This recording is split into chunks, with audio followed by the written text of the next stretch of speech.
that was insane. We just absolutely fleeced the Red Wings too.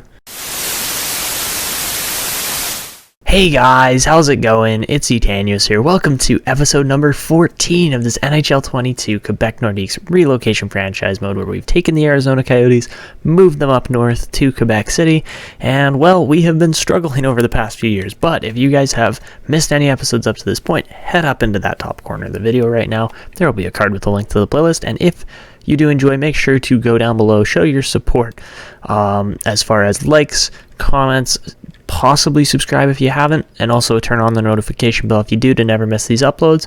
But let's get to some comments from last episode. So I kind of had a conversation here with Nolan Booker, who said, what a sick joke, there's always next year, as last episode we did not even make the playoffs with this team that is supposedly incredible but really hasn't shown it over the last couple of years. So as you can see, we've got guys like Keller and Chychrun, who are just insane. Connor Bedard's on the way up. Same with Barrett Hayton. Same with Shane Wright.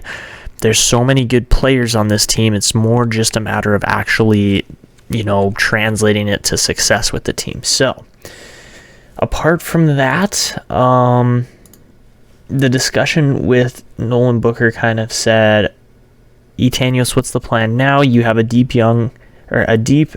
and young team with excellent chemistry and solid goaltending.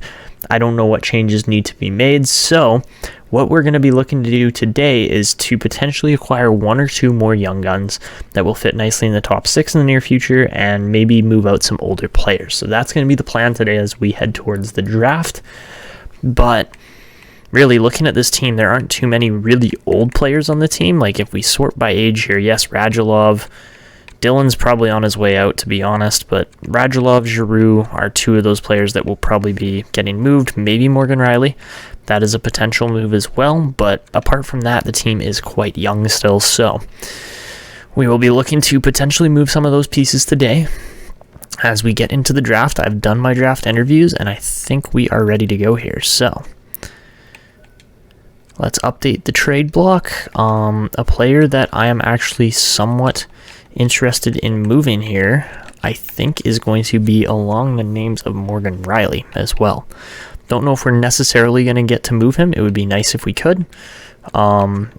He is on a big deal still, 4 years at $7.25 million a year. But apart from that, there aren't too many other guys I want to move. Maybe Claude Giroux. Again, another big money piece, but we can move him hopefully without too many restrictions or too many issues. And apart from that, overall the team actually doesn't look that bad. Maybe we look to move Radulov. I assume he's going to be one of the oldest guys on this team, but he doesn't really hold any value, unfortunately. So who else is on expiring deals? That's kind of what I'm wondering at this point. For older players, Radulov, Eric Stahl's expiring, same with Perron. Maybe we try to trade Brendan Dillon in a deal. But yeah, let's get into the draft here. I'll show you guys the list that we're kind of looking at for targeted players, around picks that we're going to be looking at. I do want to try and make a move up into the top 5. I would love to get a player like Lars Lander for a top 6 center in the future. And apart from that, there is a lot of decent looking players in here that we are going to try to go out and get picks for, try to line those up, and we're going to make some trades here. So let's get to it. So starting things off here, we are going to be targeting, looks like Winnipeg wants to trade the 5th overall, so that's good.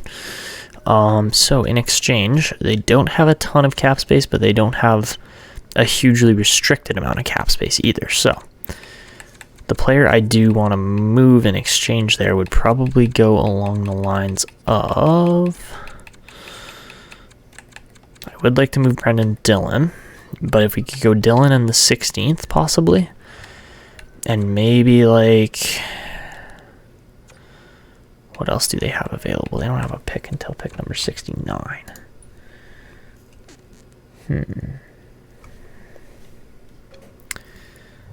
Is that enough? That might go through, to be honest, but it's a bit of a reach as well. So What about... I actually like where most of our picks are landing right now. They're in decent spots. I just want to move up. So if this is all we have to offer, that would be sweet, and it doesn't go through. So instead of Dylan, let's see if we can move Morgan Riley. And yes, he is an 88 rated defenseman. He's going to make the Winnipeg Jets better, but in exchange, I would love to try and potentially get a different player back here. I don't know if we're going to necessarily, and it doesn't look like Podkolzin would be a good fit. What about a Cole Perfetti? No, he's forward line 3.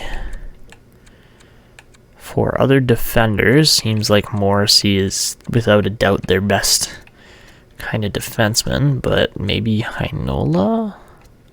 No, Heinola doesn't really make a difference, so... I think we're just going to be asking for a big package deal here in exchange for Morgan Riley. I don't know how Winnipeg hasn't done better. They have a good team. But if we can somehow load this value up, get 4 first-rounders in exchange for 1 first-rounder in Morgan Riley, I would be blown away. I don't think it goes through. And it does. Oh my god, we just got 4 first-round picks from Winnipeg. So that's at least a top 32 pick every time, even if Winnipeg wins the Cup for the next 4 years in a row. We just fleeced the Winnipeg Jets. That's insane. Oh my goodness. And we get a top 5 prospect out of it too. That's broken. Okay. Something else I did see. I'm not sure if it's actually here still. But something else I did see was that... Where is he? Lucas Raymond was on the block, and I would absolutely love to go out and acquire Raymond if we can. He would be an absolutely fantastic piece for the future. Looks like they're only looking... You're kidding me, right? We only have to trade Claude Giroux for Lucas Raymond. I would make that deal all day. If we could get like a Simon Edvinsson with it, well, that wouldn't be that hard a deal to pull off if Claude Giroux's all we got to offer in exchange. So hold on 2 seconds. I mean, Anaheim's going to pick first. They're going to get Cirelli. Got to feel a little bad for Detroit that they don't get that player, but that's, you know, it is what it is. Detroit's still going to get a top 2 pick. But we are going to try to potentially make a bit of a fleecing deal here too with Detroit. So if we can go Edvinsson and Raymond, who are on 1 and 2 year deals, so expiring contracts, it's a good amount of value. But they have a lot of players that they like in return. I would not mind sending Puljujarvi, Giroux, and maybe a pick. Or maybe a player like, maybe not Crane, but maybe a guy like Quick or somebody like that the other way. Because, yeah, unfortunately, Lucas Quick just has not developed into a very good defenseman over the last 2 years, and he is 20 now. So if this goes through, I don't actually know. Does Edvinsson fit our team? Not necessarily, but worst case scenario, we have to trade him. He's got wheels shut down and in reverse. He's such a good-looking defenseman. So, okay, if that's all we have to trade in exchange for this deal, oh my goodness. And it goes through. Oh, this team is going to be stacked. That was insane. We just absolutely fleeced the Red Wings too. So overall, not going to lie, I think we've actually done really well. We've kind of fleeced the Winnipeg Jets a couple times. And interesting, Detroit takes Drouin Delorier, who looks like a really decent defenseman too. Similar to Edvinsson in all kind of play styles and things like that. But going over to pick 5, ooh, okay, the draft kind of drops off. Klubertant's not looking spectacular. But we will definitely take Lars Lander at pick number 5. And really, we kind of got a Swedish takeover going on here right now. Like, he's supposedly NHL ready, gonna fit our system decently well, good puck skills, kind of below average on everything else, but he's a 78 rated playmaker. Okay, that's a very nice player still. 6'1", 190. At pick 5, you really don't get much better than that. And yeah, Lars Lander should be a good player here. He's got puck on a string, quick draw, shock and awe, lead edges, tape to tape, and all alone, he's got literally maxed out superstar abilities. So that's an insanely good looking player in the top 5. All right, so our next pick does not actually fall until pick number 42 in the second round, but then we have a bunch in a row. Okay, we miss on Rivers, Neuwirth. Fiset was actually a pretty nice player too. Don't get me wrong, I think Lander is going to be one of the best players available in this draft that we just picked up. Lots of decent kind of top 6 talent here in the first round. Ooh, Kron. David Kron goes to Seattle at pick 29. He's going to be a nice player. So, I think we have to go with Elliot Goalie here, even though he's a right defenseman. His name's Goalie. He's a 3-year ETA, low elite by the looks of it. Is he actually low elite? That he is. All right, 64 overall, so nothing insane. But he's got Ice Pack and, again, maxed out superstar abilities, so you gotta really like what you're seeing there with players like that. Morozov gets drafted. He is 19, but he's still 64 rated elite goalie. We could have taken Mark Shanahan, who would have been probably related to Todd Shanahan, but that's okay. He goes to a rival competitor. Next up, I think I want to go with Zeeler over a guy like Perron or a couple other players. We'll take the risk on Zeeler, and he turns out to be, okay, medium top 6, 63 overall sniper. So not bad. He's got a somewhat decent shot. Everything else needs work, but that's kind of expected, and that's why we'll send him back to junior. So sliding over just 2 more picks again. We're looking now at pick 51. And at pick 51, we are going to go off the board if everything goes according to plan, and we're going to get what looks to be an elite goalie in Raphael Desharnais. Very French name, French-Canadian name, playing for Gatineau right now, and he is an elite goalie at 61 overall and 18 years old. So no idea how well he's going to grow. He did win 31 games out of 66 with Gatineau this past season, and he's looked really solid overall. So we have got high hopes for Desharnais, and hopefully he'll actually turn out. But now over to pick number 112, where, let's see, McKinnon goes as an elite player. Chubasov too, so some decent goalies. Moses wasn't elite. We see McLennan go as an elite player too. Who else is in here that's actually decent? Top 4 there in Clarence White. He looks good. Hoffman looks pretty decent too for Detroit. And ooh, Pacioretty. Brett Pacioretty could be a really good right winger in the future if Carolina grows him properly. So up next, I believe we're going off the board here again. There are some decent looking players, but I'm kind of interested in this Thorne guy, actually. He seems to have really high ratings. I went through and looked. A lot of guys are kind of mainly C's and D's throughout here, and he's got a lot of B ratings compared to a lot of these other guys. I know he is 19. Oh, no, he is 18. Okay. I thought he was 19, but could potentially fit our system well, too, just with the system fit. I'm not counting on that potential either. I hope he's going to be higher than that, but Darren Thorne is our pick, and he is a low elite sniper. Let's go. Okay. 57 overall, so not super high rated. Oh my goodness, his skating category is insane.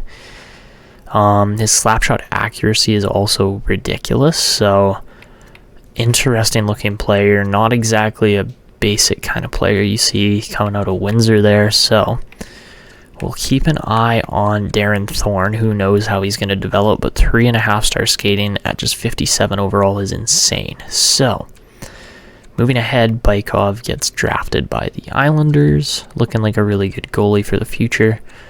Fedorov looks decent as well for the Islanders. Oh my goodness, the Islanders land 2 goalies. It's in the span of like 10 picks. So after Darren Thorne, who else gets drafted? Not a lot else. Braun is a medium top 4. Okay, he actually looks like he's got some potential as a 2-way defenseman. So, up next, we've got Alec Manderville as the next player that we're looking into. He's only got potentially medium top 4 potential, but we're going to take him from Owen Sound. and he is in fact a medium top 4, 50 overall, so pretty low rating, not too high expectations, but then again at pick 144 you're not really even expected to get a lot of potential. So I believe we're down to our final 2 picks here, and you can see the names on the board, Safronov and McFarland, sorry, not McClelland. And these are off the board picks too, but I've got some trust in these guys that they're going to turn out well, and Safronov does. Alright, so Artem Safronov also turns out to be a fairly decent potential defenseman at 51 overall, 6'3", 200 pounds. He's a massive defenseman as well. So yeah, good potential there. Who knows if he actually is going to develop? That will come down to more so junior and how he, or junior, I guess the Russian leagues, and how well he plays in those leagues. Ooh, Cameron was a decent player too. Spike Cameron goes to Detroit. So Detroit lands some really decent players this draft still. Rocky Sloan looks decent. And yeah, Safronov kind of looks like, oh no, there's a medium 6 there in Stumpel, however you say his name, Lubomir, great name. Medium 6 in Wallace, or sorry, low top 6 in Wallace. And then of course we've got McFarland as our final pick, who would be a fantastic steal if he is an elite goalie. He looks like he's going to be. So let's see, Samuel McFarland playing for Swift Current, and he is a medium starting goalie, 50 overall, but in round 7 you never know what you're gonna get, and he actually turns out pretty decent. So that wraps it up for this draft. Not a bad draft by any means. Lars Lander gonna be the highlighted player that we acquired through this draft, but we did also manage to snag some absolutely amazing looking players here, as far as although we drafted like 90% Canadian in this draft, the majority of our players were Canadian. The guys that are going to make the biggest impact are going to be Simon Edvinsson, Lucas Raymond, and Lars Lander. So it's a bit of a Swedish takeover going on here in Quebec today. So yeah, wow, that's all I can say is wow, like a really good looking off season here to start through the draft. We land some fantastic looking young guys. Like Lucas Raymond should really boost this team's top 6, especially with ankle breaker and all of his other abilities that he possesses. I'm really excited to see what he can do. And apart from that, Edvinsson will hopefully start to develop into a really decent defenseman as well. So yeah, I've got no complaints with how that just went. Yes, we do give up Morgan Riley, Claude Giroux, and a couple other bigger name players, but at the same time, we are building this team, we're setting this team up for long-term success, as long as the youngsters can really start to actually develop and show off their abilities here as we get into the next season or two. So although yes, success is a plan for this role, or for this team, it's not going to be forced upon them. It's gonna have to come naturally. They're gonna have to lead their own success through their play as this team continues to develop, because there is a lot of younger players on this team. We are going to be looking to guys like Chychrun and Keller to really lead this team from the front and back in the next season or two. But let's see, we've got Shane Wright as a restricted free agent and 11 other skaters, so there's definitely some big names we have to re-sign here. Fortunately, we have $32 million to work with here, and Chychrun is another one of those names. So let's take a look. Chychrun wants $12.2 million a year. That is expensive. So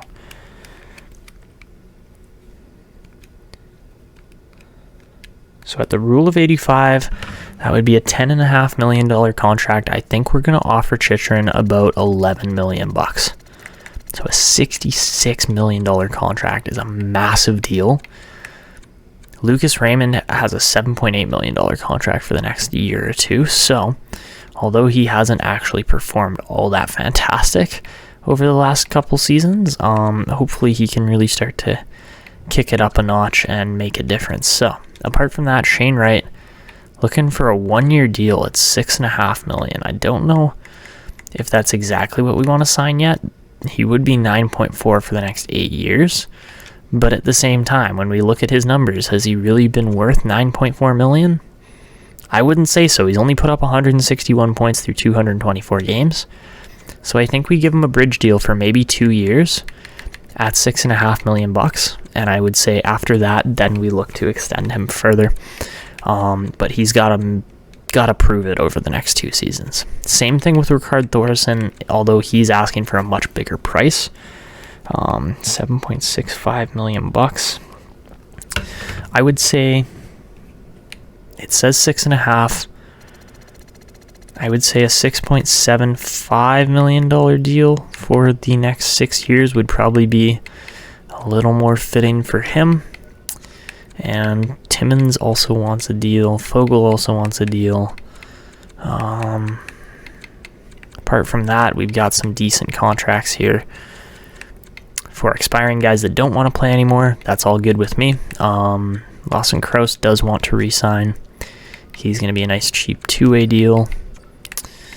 Apart from that, let's see, we got Benson, we got a whole bunch of guys that are going to be on 2-way deals that aren't actually going to cost us anything really. So we will definitely re-sign them.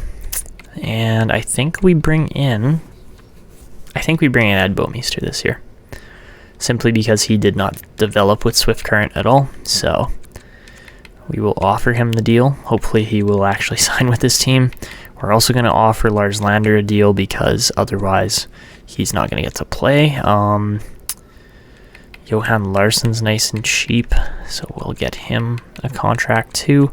There's so many players in here that are nice cheap deals overall and are going to continue to make an impact wherever they play. So why not sign them, right? That's kind of the whole point here, is that we sign guys that should make an impact or are going to make a difference. Apart from that, let's see, Solomon Peverly, it's finally his turn to play in the AHL, so hopefully he can develop. Tim Bodie, same kind of deal. He put up 97 points over this last season in just 68 games. That's an insanely solid year from a 2-way forward like that, and who knows how well he's going to develop.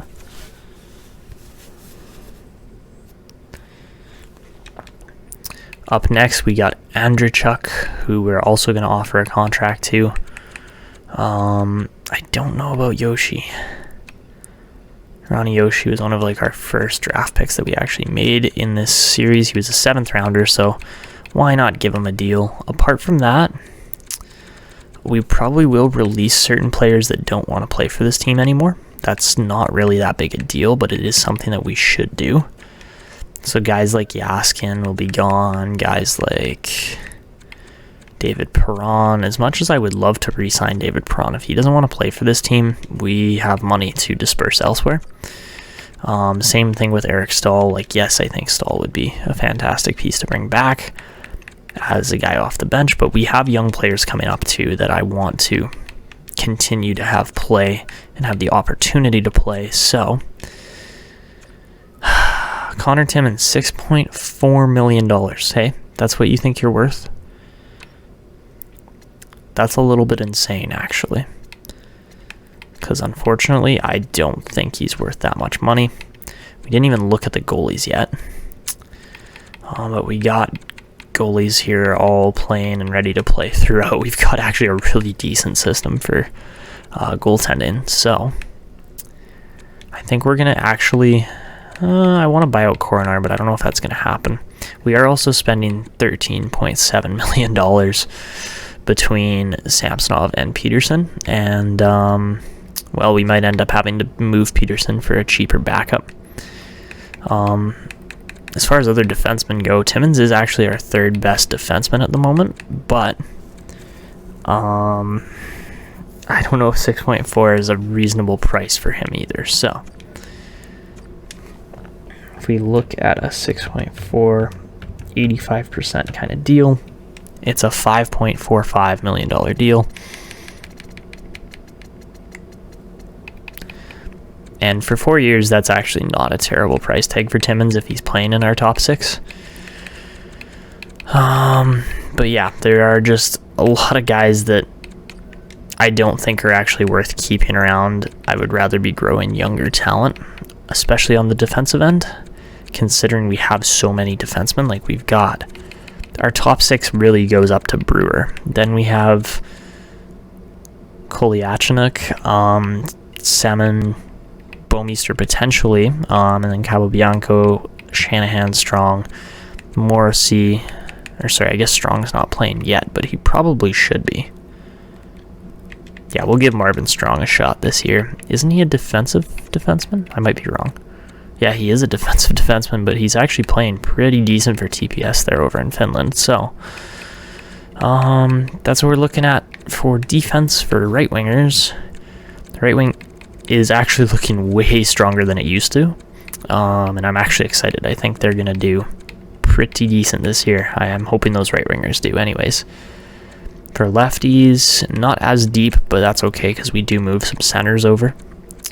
And we've offered contracts to all these players. For centers, of course, we have a very strong looking center core overall here. We're going to probably be playing these 3 guys right down the middle. And that is the team at the moment. We're going to advance a day or two. Hopefully get a whole bunch of re-signings here. Looks like Shane Wright takes that contract. And we're going to get a bunch of scouts, but we get Johan Larsson back, Lawson Krause. Chychrun rejects, okay. Connor Timmins signs at 5.45. That's actually really good. Same with Fogle. Benson, Yoshi, Lander, Kolyachnik, Shane Wright, Josh Williams, Noel Gunler. We get a rejection from Thorson too, but Strong signs. Same with Andrechuk. Same with Peverly. Same with Tim Bodie. Even Ed Bouwmeester. Okay, so the only couple signings we didn't get were these guys right in here. We've got $21 million approximately. So for remaining unsigned players, really it's just these 2 or 3 guys. So $12.5 million is a lot. We'll offer 11.5 because Chychrun is our captain. He's 92 rated, so I think he is worth it, to be completely honest. But I do want to offer Thorson just like a 2-year deal or so. I think at $5.5 million or so. I think that is really a prove it to me contract as well, and I would love to see him sign it. Radulov, we're going to keep year to year, so I'm going to advance, see if Thorson signs. I'm pretty sure Chychrun will sign, and yeah, it looks like Thorson did sign too. Did we not get... I don't think we got Chychrun again at 11.5. Jeez, okay, so Chychrun really wants a win now kind of team. To be honest, we're probably going to be in that window in the next year or two. And I can't really blame him either. We're going to go 11.75 for 6 years. That's such a huge deal. And I always wanted to play with the top-ranked team. Literally right after he said, I don't think this team has what it takes. Like, what? That doesn't quite add up. But, is it worth it to re-sign Radulov? I would say it could be worth it.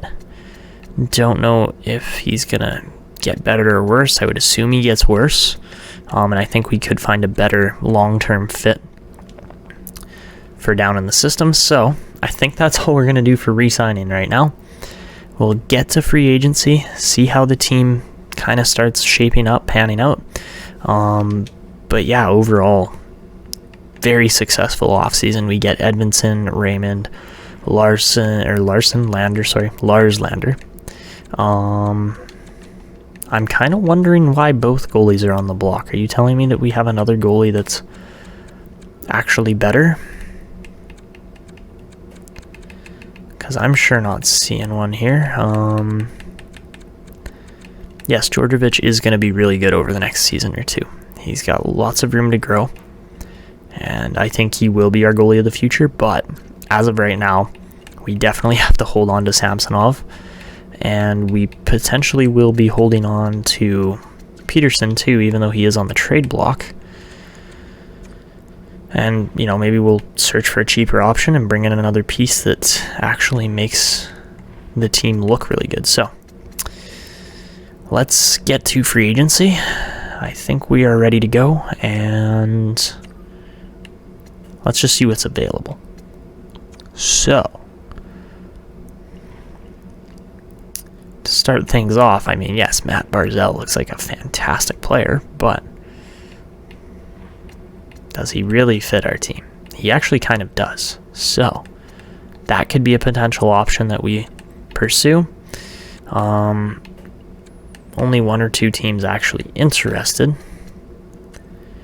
Apart from that, Quinton Byfield's available? Are you kidding me? That might be the move. That's a number 2 overall pick right there. Quinton Byfield is no joke, especially at 87 overall. And he's a power forward. Like, geez, man, this Kelly Chow guy, we will definitely offer a contract to. And Quinton Byfield doesn't actually look that expensive, so I just want to double check the compensation, but I think we would be pursuing Byfield over Barzal. And then apart from that, I think we would definitely be looking for a backup kind of goaltender that's around the 82, 83 mark for a lot less money. So a guy like Philip Gustafsson or somebody along those lines would be somebody we look at. I don't know if we'll necessarily acquire, but that could be a very good option. So yeah, let's go for Gustafsson right now. If he wants 3 years at $1.3 million, that is a fantastic deal. Offer that to him, no question, no hesitation. I just want to see how much we would have to pay in compensation for Byfield, because I think Byfield would be a fantastic second line center. Then we can keep Wright, Bedard, and Keller together on the top line. All right, so compensation. We're looking at first and a third. Considering we just got Winnipeg's first, I don't think that's actually that bad a deal. And what can we max it out at, actually? That's what I want to see. What is the maximum offer sheet we can offer for a first and a third? $7.54 million. All right, we'll offer him a $7.5 million contract for the next 2 seasons or so. I think that is the move. And I think we just need to go and find a trade for Cal Peterson. So let's do it.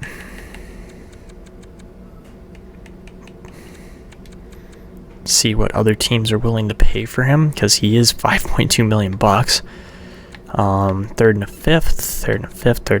That seems to be the kind of underlying price here. There's 11 deals, so it's more so which team do we want to offer him to that we aren't going to get to see a whole lot. Toronto we see a lot. Vegas not so much.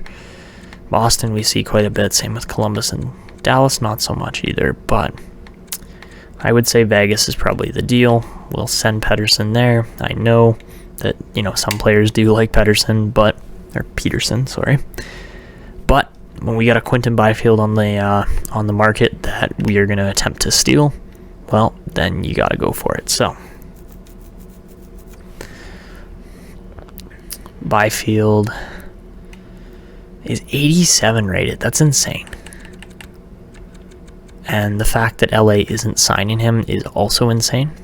I think we hit him with the max deal here. 7 years. Worst case scenario, we have to trade him later, but this is value in exchange.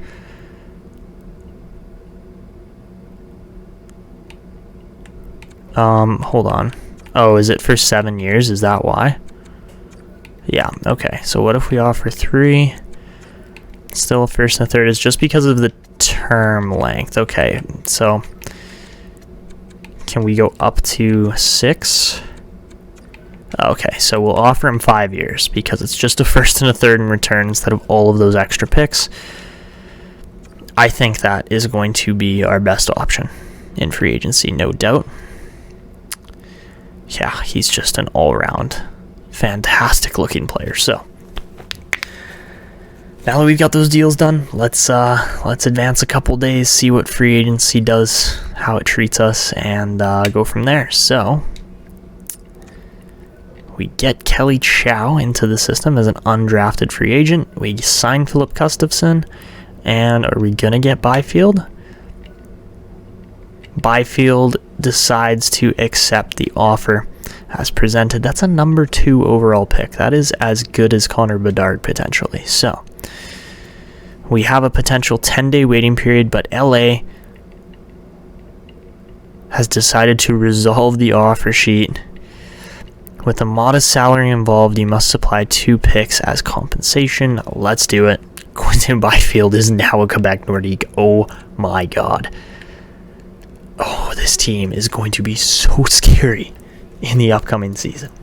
I'm so excited to see how they turn out because, yeah, this is a whole other level of young talent that is potentially going to dominate the league, but might potentially just fall apart too. So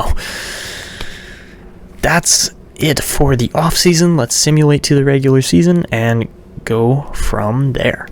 We have a team that's just absolutely insane. Like I had probably just said, we're going to get to the upcoming season here, but we've got some new acquisitions in Raymond and Edvinson, and of course, well, Lander might make it. I'm not guaranteeing that necessarily, but Byfield's going to be a beast as well. So the team looks stacked. There's no other way to put it, and I am super excited to see what they can do heading into this upcoming season. So we'll simulate ahead now, and hopefully all goes well. Perfetti for Larson and Silvegaard? Seriously? That's such a sick deal.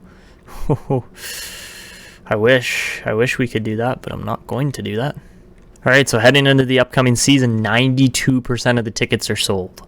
That looks good. All right, so for the upcoming season, our owner goals are 27 sellouts to establish home ice. We want 28 road wins. Wow, okay. And they expect us to sell 85% of suites this year. So that is some interesting goals, and let's look at the lineup. So guys, I've taken a quick peek at the lines, and we are going to make a quick move or two here. In the system, we obviously have guys like Bouwmeester and anybody else who's not playing. Most of these guys are actually playing. So we have a lot of unsigned players for the most part that are, exempt from actually moving around. But we are going to bump Tyler Benson up just to add some extra scratch players. And then apart from that, let's get into the lineup breakdown because it looks amazing this year. But we are going to look to try and boost a couple improvements as well. So it's just a very strong lineup. There's no question in my mind about that. I think Lucas Raymond, Clayton Keller, all those guys are going to be fantastic. We're going to put Keller and Raymond on inside hands just to really help boost their ability to score. And we're going to have Connor Bedard playing first line center. Even though he only has 74 faceoffs, he is ridiculously fast. He's got a decent shot. His puck skills and senses are absolutely through the roof at just 20 years old. Clayton Keller, again, just going to be a fantastic playmaker alongside that. We've got Ricard Thorson over on the left wing line too, because again, he's got 1T. He's got all these abilities that are going to allow him to score like crazy. And centering that line is Quinton Byfield because he's got 87 faceoffs, decent skating, like just as good, if not better than Shane Wright. And yeah, he looks like an absolute animal at 6'4", 220. He's going to be able to really drive down the middle there. And of course, having Shane Wright feeding you passes or looking for trailers like Thorson, that line should perform quite well too. And keep in mind, I have not added superstar X factors onto Byfield or Raymond, which I find a little absurd actually. Like, Lucas Raymond is such a good in-tight finisher. He can score from just about anywhere, so we're going to be looking to add a couple features to him. Byfield's just an absolute wrecking ball of a center, so definitely some superstar abilities that can be added onto that as well. The third line here, centered by Barrett Hayton, who's been playing out of his mind over the last couple of seasons. Literally put up like 64 points last year. That's insane. He has been really quite a dominant force since the move to Quebec. And then a guy like Warren Fogle just looks amazing too. So there's lots of options for this team to continue to compete. Of course, Lawson Crow, Sammy Blais also in there this year. We've got Brendan Dillon and Jacob Larson. We might be looking to move after this year. Of course, he is worth $4.8 million, which is too much in my opinion, but there's not a lot we can do about that right now. And well, overall, the team doesn't look bad. It's actually quite a strong team. And of course, on defense, we have some of the new acquisitions here, such as Simon Edvinsson. Unfortunately, he's a balanced shoot, so we will probably be looking to move him within the next season or so. We'll see how well we can develop him, because if he develops well, then he will be worth the trade value, absolutely. But we also have other guys like Soderstrom and Chychrun who are leading the way. For some reason, I've noticed Ortmeyer doesn't have superstar abilities either, so we'll probably look to add something to him just to boost the chemistry, because that should be a +5. Those guys both perfectly fit, and it's only a +3 with an offensive and defensive, so we will be looking to upgrade that. Timmins and Edvinsson should be fine together as well. They will hopefully get a boost back up, and then of course we have Samsonov and Gustafsson in net there this year. Let's take a quick peek over at the special teams now. And it's a bit of a mix mash in here. So I think we can maintain a +5 just by doing this.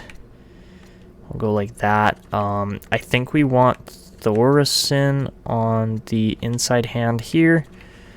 And then if we go Hayton and Keller on this other power play unit, that should be really strong. I don't actually understand why it's not right now. But yeah, just swapping a few guys around makes a big difference. Byron Potty isn't exactly a guy you expect to see on the power play, so we'll put Lucas Raymond in there instead.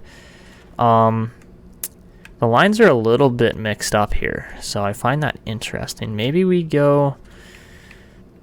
I like the setup we're running right now. The only guy I want to add in here is Ortmeyer, and he should improve it. Even though he doesn't, I would say that... he probably should improve that lineup. So anyways, some really, really deep looking power plays here. And do we go like this? I think we do. I think we give Shane Wright the kind of second unit ability to try and dominate here. He should be able to put up points, especially alongside guys like Ortmeyer and Soderstrom, who are going to be inside hand players as well. So yeah, power play looks probably the best it ever has. We will be boosting some players here pretty quickly with the superstar ability kind of trick. Shane Wright at center, I don't entirely agree with. We're going to go like that instead. That looks even better. And again, like once we get Byfield some superstar abilities or X factors, he will boost up. So yeah, that again looks really strong. The PK looks as good as it ever has. I don't think I've seen a PK better than that this year from this team, or this game in NHL 22 from this team. So yeah, even 3-man looks absolutely stacked this year. I'm sure, yeah, Edvinsson helps out in that area, so he wouldn't necessarily be a bad player to keep around. 4-on-4 is pretty straightforward as far as best kind of units are out there. I find it actually ridiculous that, wow, yeah, Barrett Hayton doesn't even get to play in 4-on-4. That's crazy. That's crazy how stacked this team is, to be completely honest. I don't remember seeing a team this strong in a long time, as far as just depth all around for units goes. And yeah, okay, so that's the NHL. We're going to make some X Factor changes to the new acquisitions. Apart from that, the AHL does not look bad by any means either. It is going to take a little bit of time to develop, but having a guy like Lars Lander playing center in the AHL for a year will hopefully boost him into a potential Calder candidate within the next season. And I mean, when you look at his balance, shoot, energy balance, he's going to be a good fit in the NHL once he gets there. And yeah, overall, like, we can move this around, but it's not really going to make that big a difference. I think we play... Gunler looks to be, yeah, Gunler's the best on face-off, so we'll keep him there.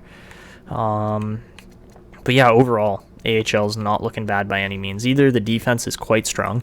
Pavel Semin and Todd Shanahan should really start to grow into some fantastic players here over the next season or two, and they fit the system. Like, that's the thing that's really scary, is they fit, and they're going to be really good. So, goaltenders, well, we've got Yoshi, DeMaio. Andrzejczyk is sitting right now. He probably should be. So, anyways, for goalies, we've got Tendek and Lindholm in there. And, again, they're just going to be about the same as last year, which, if is any comparison, Tucson's won 2 out of the last 4 years. They've won the Calder Cup. So, special teams are nothing special, to be completely honest. It's totally guys like Larson in here who just do not fit very well, and I don't know why we're playing it like that.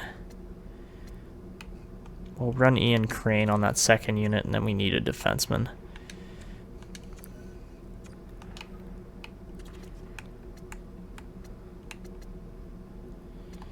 Okay, so Ian Crane's the only guy that really boosts that. I'm not surprised that these are significantly worse.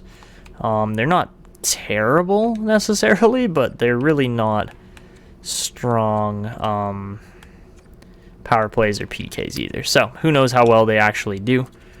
Should be quite interesting to see with the team how the chemistry changes things. But let's go get back to the NHL nice and quick. Go in, edit Quinton Byfield and Lucas Raymond, because literally they're 2 of the best stars in the game for the upcoming future of the NHL.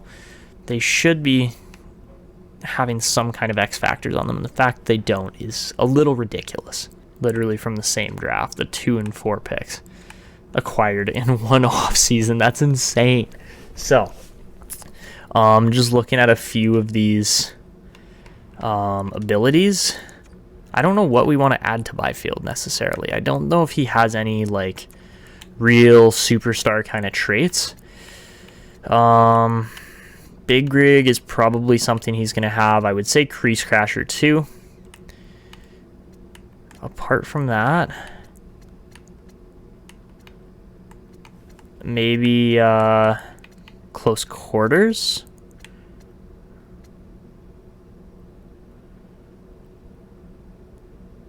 Shrug it off would probably be something else that we look to add to him. And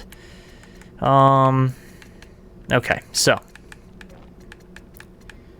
I don't think we give him any superstar abilities. Zone abilities. I don't think he really has any zone abilities, but I think, okay, we're now adding zone abilities. Cool. Okay, so I think for just regular kind of abilities, I think he should absolutely have big rig, crease crasher, and close quarters. Apart from that, I would say he could have puck on a string. Shrug it off is definitely something I could see him having as well, and I would say probably tape to tape.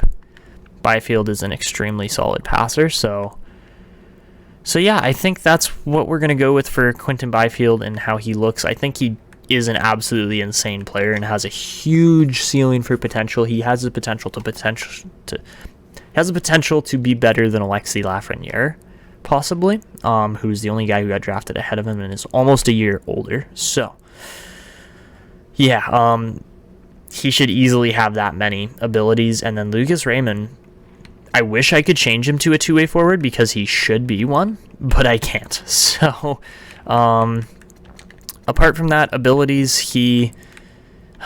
again, I don't know if he necessarily deserves ankle breaker or anything along those lines. Maybe elite edges, honestly. He's a very good player there.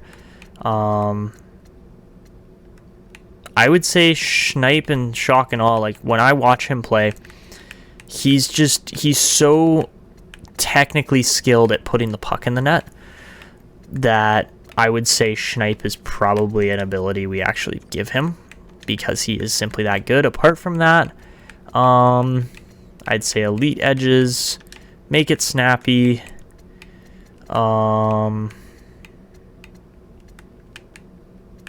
Close quarters maybe, or maybe heat seeker, because he does just wire pucks too sometimes. So yeah, we'll go close quarters and heat seeker. Okay, so that's Lucas Raymond. That's what we're gonna give him because he is just simply that good.